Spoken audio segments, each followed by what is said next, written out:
17th November, Elizabeth of Hungary. Every person faces good times and bad times. We see this truth in the life of Elizabeth of Hungary. Born in 1207, Elizabeth was the daughter of King Andrew II of Hungary. She grew up a very religious child, and when she was only 14, she married Louis, the King of Thuringia in Germany. Their exemplary marriage was blessed with 3 children.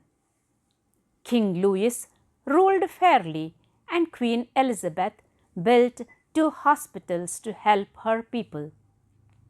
She washed and bandaged the sores of lepers. Each day she gave thick, crispy bread, warm from the oven, to hundreds of poor people.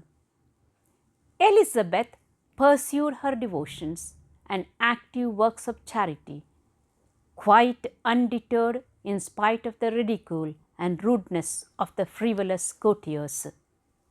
Mortifications, fasting, scourging, and prayer had a prominent place in her earnest striving for perfection. Her husband Louis fully seconded his young wife's prodigal charities among the poor and her loving personal care of the sick.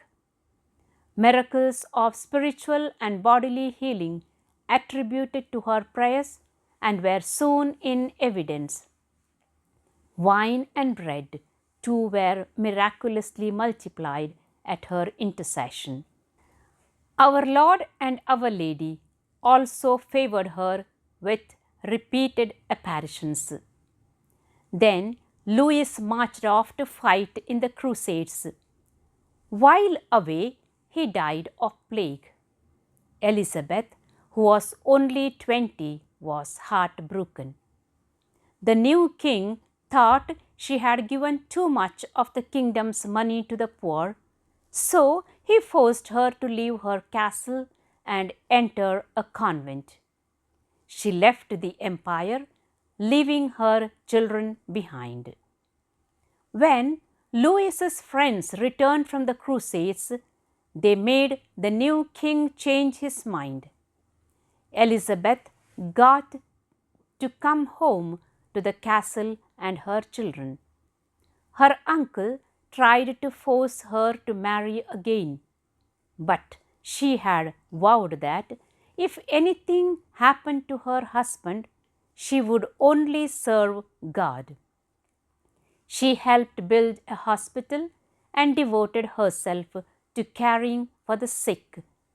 Elizabeth wore herself out with her good works, and in 1231, at the age of only 23, she died. Money and fame had never been important to her. She treasured her husband, her children, and God. Characteristic of her humility was her refusal to wear her golden bezeled coronet in the church, saying, "How can I, when our dear Lord wears but a crown of thorns?" That is why the church honors her as a saint.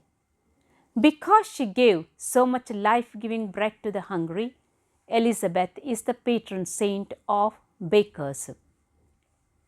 The numerous miracles that occurred at her tomb also led to her being canonized by Pope Gregory IX in 1235.